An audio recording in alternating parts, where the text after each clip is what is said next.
Ну что, начнем сегодня работу. Материала предстоит просмотреть много. Терпению и упорству этого молодого человека можно только позавидовать. Аспирант Вячеслав Васильев приходит в Центральный госархив Удмуртии каждое утро, а домой возвращается поздно вечером, изучает архивные дела, делает выписки, анализирует собранный материал. Ну, работа, я бы сказал, что она довольно рутинная, потому что, в принципе, как мне кажется, наука, прежде чем сделать какое-то интересное открытие, нужно пройти много рутины и много не очень интересной деятельности. То есть это все должно быть рутинно, методично, но это необходимо, потому что иначе никак без этого.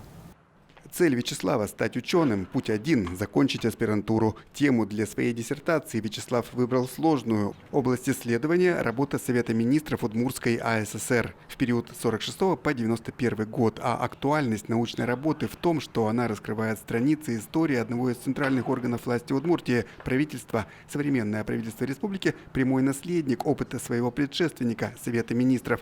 А потому сейчас перед глазами молодого аспиранта мелькают поистине исторические детали эпохи. До этого деятельность Совета министров не была особым объектом для исследования, то есть ученые не уделяли особого внимания данному органу, поэтому это также добавляет интереса к работе.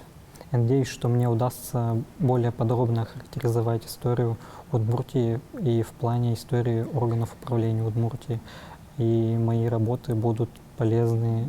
Шаг за шагом, документ за документом упорный аспирант движется к своей цели и находит в Центральном госархиве республики все новые и новые материалы.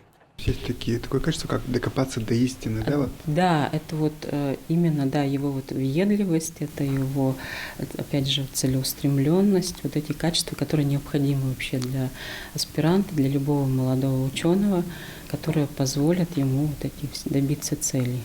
Сложная интеллектуальная работа требует разрядки. Для будущего ученого она в физической активности, плавание, велосипед, волейбол. Но главное для Вячеслава – закончить написание знаковой для Удмуртии диссертации, успешно защитить ее и, наконец, получить заветную ученую степень. Дмитрий Вороновнин, Василий Хохряков. Новости.